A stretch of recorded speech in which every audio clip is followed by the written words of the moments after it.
I've gotten a new camera. Well, I should say I got a new phone. So I hope some of these videos are going to come out a lot better. I'm hoping. Obviously, this is the first time I've used this phone, so I'm hoping it comes out. I've already found some stuff, like I can do a couple zoom-ins on it, which is really nice, and it looked very good from my end. But once I get into editing, I hope it still looks this good and this, crispy on it. So now I can actually just hold my phone back and zoom in, which is awesome. But that being said, let me step back. I got this on wide, but I can't really still see it. So this is a 2008 CRF80F. It is having problems. I rebuilt it probably a little over a year ago now, I want to say. Maybe less, I don't know. But it's been rebuilt, and it's been running pretty good. But I've been having problems with the valves tightening up on it. And a while back, I wanted to ride it. So I just hurried up and adjusted the valves. But then they have tightened back up on me again. So I'm going to get back in there. I got to pop off. Pretty much this thing's got to come off. The seat's going to come off. And then I should be able to there's a couple bolts in this top. Just pull that off, and then you're right at the valves. And I want to say, I'm going to look it up here in a second, but I'm pretty sure it's just a 10 thousandths is all it is for that. So that should be it. It's either 10 or 11 thousandths. I can't remember 100%. Or I could be wrong, and it could be less. But I'm going to look it up and make sure 100%. But the carb has been cleaned. Everything's been good. It seems like everything's sealed on it. Right now it doesn't have great compression, but once I did adjust the valves the first time, I checked the compression again, and it still had good compression on it. So I'm going to obviously go through, and then there's still a couple things I need to figure out. I need to figure out my timing chain slap on it and why it's so. I've tried to adjust it, but it's not adjusting very good for me. It could just be me. I'm not saying I'm perfect that way. I never really knew about the timing chain, adjustment on it. Never really knew what it was for. I knew this one down here that it did that, but the one on the actual other side of it, I didn't even know that actually did much of anything. So I do now know though, so I'm going to obviously try to figure out and see why it's slapping so much. Maybe my timing chain, I did not replace it, so it could just be getting wore out. Maybe I need to replace a new one, and that's why it's not really wanting to adjust very good. So I don't know yet, but I'm going to obviously get you guys onto the tripod, and I'm really hoping this camera works out better, and I'm hoping that these videos will come out more. This already looks so much better than what my other one looked like, what my other camera looked like. It seems like it's got better, what that stuff's called, like the motion blur stuff on it, to where it doesn't blur out as much. Okay. So without doing too much here, so let's get into this. I'm just going to kind of show you because it's going to be kind of hard for me to film it. But you really don't take off these plastics. There's just a bolt back in here. Let me see if I can get up close, if you can see that there. This bolt right here, there's two of them on each side. They're just 10 millimeters. Pull them out. And then if you go onto this back side, out of the tripod. If you go on this back side here, you can see that right here. I only have one because my other stud broke off a long time ago. That is another 10 millimeter. That's all it is. You take that off, and then once I get the seat off and everything, I'll show you what to do from there. So give me 1 second. Okay, so just like I said, the bolts go right through here. They're right there on the stud. Like I said, there's two studs typically. On mine, this one stud broke, so it's just a 10 millimeter. You literally pull it out, the seat pops right up off, and then for this, you just do the same thing. You should just be able to pop that off, lay it down over on the bench, and then from here I'll move that vent tube out of the way, and then we'll go ahead and get inside and go start taking these out. These bolts are not short, so you can't really use an extension, so just use a normal drive with just a short, whatever you call them, nubby thing. I'm trying to think, this is what, a 3/8 drive, or is this a 1/4 inch? No, it's 3/8. 3/8 is bigger than 1/4 inch. So 3/8 drive. Also, make sure your gas is off. Turn your gas off. That's a smart thing to do now. Go ahead and turn your gas off. Okay. So what I was saying is I have a hose clamp on mine. Like I said, if you want to have something nearby, to dump your gas into. There's not going to be much gas in here, but there it is. So petcock goes this way. Hose clamp comes off. Most of the time you'll have just a little clamp like this. You just get some pliers to it and pull it back. So now I'm going to get into taking off the actual tank, but I'm going to do that off camera.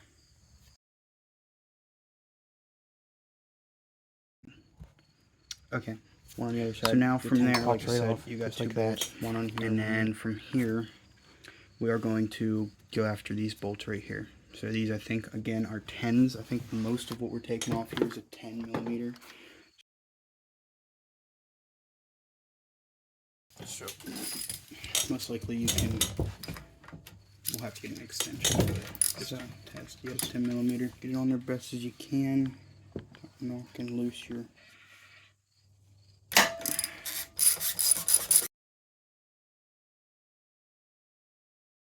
Okay, so just make sure, don't strip these out, just unloosen them. They shouldn't be that tight. They should really, they're not like, need to be torqued down a lot.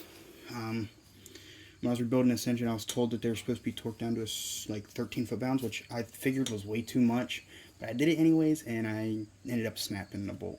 So I ended up just kind of snugging them down by hand, and it worked fine since. So don't worry about torquing these top ones down. Just snug them, tighten them, and then give them like a snug down. Snug them, and then give them like an extra turn or two, just to make sure they're on there. But you don't want to, torque them until they break. I'm not actually for sure what the torque specs are for up here, or if you're even supposed to torque stuff like this up front. Just like that. Okay. And this cap pulls off just like that. Nice and shiny. Make sure your seal's all good. Make sure there's no cracks in it inside this seal. Make sure it's not dry rotted or anything. Mine looks good. I haven't had any problems with it leaking, so it should be fine. But obviously just verify that everything looks good and that nothing looks broken. So just a good little tip to do. While you're in here, anything you remove, just make sure it looks decent. Obviously, so from here now you're going to want to put this thing in the top dead. So I'm going to do that off camera.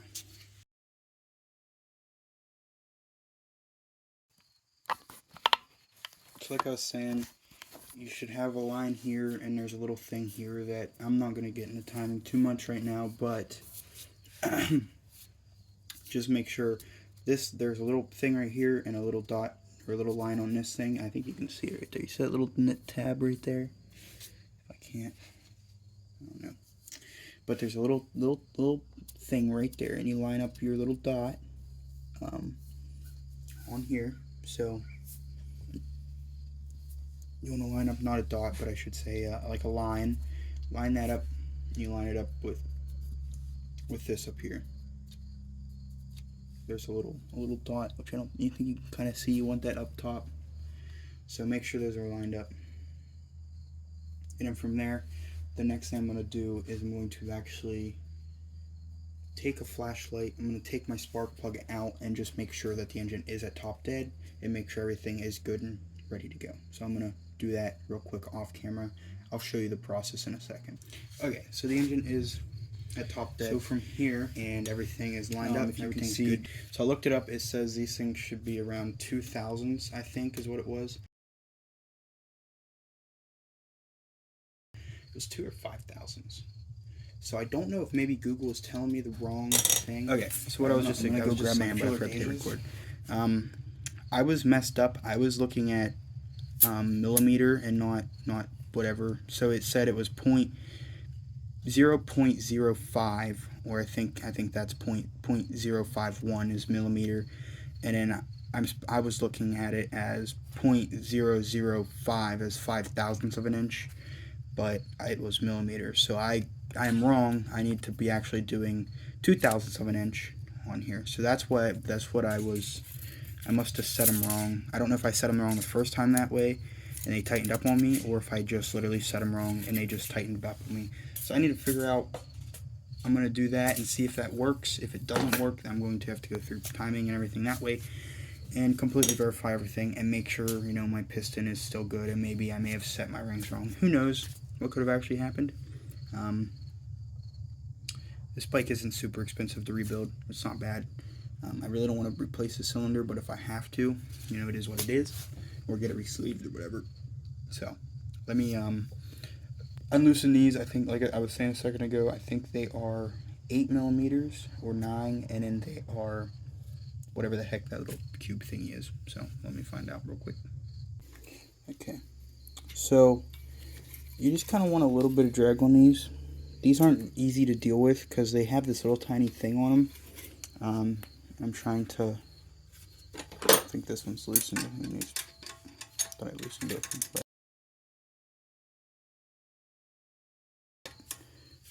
must not have. Okay. So just like that, kind of loosen that nut, and then you're just going to kind of spin this little thing down. I'm trying to do it by hand because all I have is a crescent wrench. If you have the right size, which I don't know what the right size even is, might be a little bit easier, but right there feels pretty darn good. Sure, again, feels like it has some nice drag on it, but not too much drag. You don't want to have so much drag to where it can't be moved. Guys, back out. Okay, so from there, it feels like they're pretty good and tight. Let me go ahead and tighten this one down a little bit more. I just don't want them to loosen them back up. Typically I wouldn't tighten them down that much, but since these ones keep loosening up on me, I'm sure it still feels like it fits. That one doesn't have a ton of drag on it, but that one feels really good. I feel like this one might need a little more drag on it. I'm going to pause this. Okay, so they both feel pretty good. They both have some decent drag on them. They both are not too stupid tight. Get this freaking thing in there. So they both feel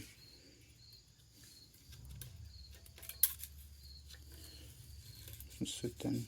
You got a little bit of drag, not a ton of drag, but enough. So now we're gonna go ahead and everything. Go ahead and go grab my tin, and I'm gonna go ahead and drop this cap back on. Okay, so one thing I like to do is, if you don't have one of these, it's just a little oil thing. Zoom out on it. A little oil thing. You can just throw some oil. What I like to do is, anytime I do anything, I like to throw some oil down here. This is just 10W30, which, you know, just to lube everything up. So you can throw some oil on to your valves and stuff. And another thing that's nice for is you can kind of put a little bead of oil across the seal, which gives it some, just helps it seal. And you can kind of take your finger and just wipe it down onto it, just like so, just like that. And it just gives you a little bit of layer to help it seal. So throw that thing on, only one way it can go, and then go ahead and drop these things in here. Make sure you can line them up, because these things are a little bit not the easiest thing to line up. Make sure you get the other one before you go. 10 millimeter, maybe.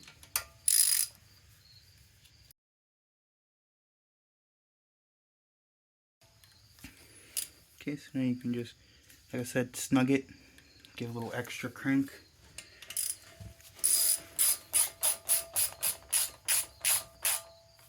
Again, snug and a little extra crank. Just like that. Should be good on that. I'm going to go ahead and throw the spark plug back in. Go ahead and twist the spark plug back in with your fingers, and then just give a little turn on that just to snug it down. Throw your cap back on. And I'm going to go ahead and tilt the camera down. Go ahead and take what I have going on here. Zoom it out. And we're just going to take it, just going to kind of put them on like so. Now you might have, I don't know if, I'd say you're probably going to have, most people would have a dust seal. I don't have one because a long time ago when I was a little bit younger, when I was like probably in middle school, when I was like 13, when I first got this bike, I come off a jump, my chain came apart and it cracked the back housing of cracked this back out. So I haven't had a seal on here forever because there's really not a point to have one, because it just dust gets in there, and that's why my flywheel's all screwed up and all rusted out anyway. So most of you will probably have a seal. I'm thinking it does have a seal, but like I said, it's been a while since I've ran one here, so I don't really know 100% if you would have a seal there or not. So if you guys know, verify me. Please let me know. Let everybody else know, because you might be missing a seal there.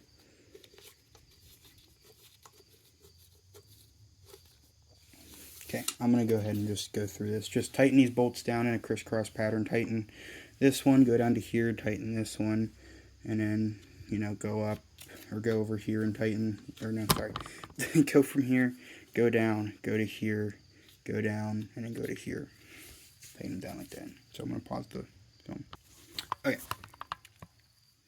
Now all that stuff's done and on, and it feels like it's all sealed up and properly good.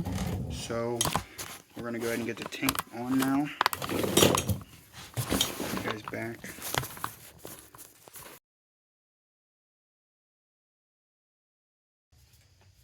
Okay, so this is where it's hard to do, because these stupid bolts on this thing, the location of them are not easy to deal with. Not easy to get these bolts back in, so see if we can get this. Okay, so the tank, let me just show you real quick. Tank will kind of just slide on. There should be a little groove, kind of seat in. Oh shoot, forgot to get that nut off. Pull the nut off first. Okay, so now it should just seat in. Just make sure it stays just like that. Oh shoot, I forgot to put something on.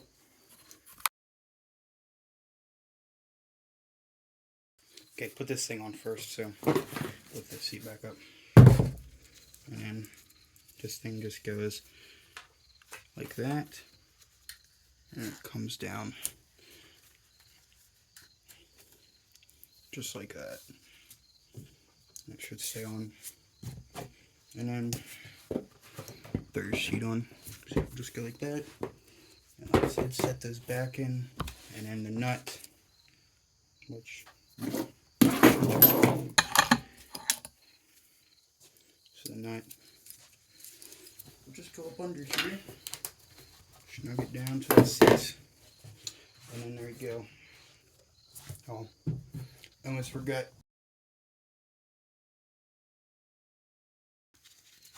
So hold the back of it with your hand. We'll just tighten it down. Tighten that hose clamp down till it's nice and snug on there, so that line don't slip or leak.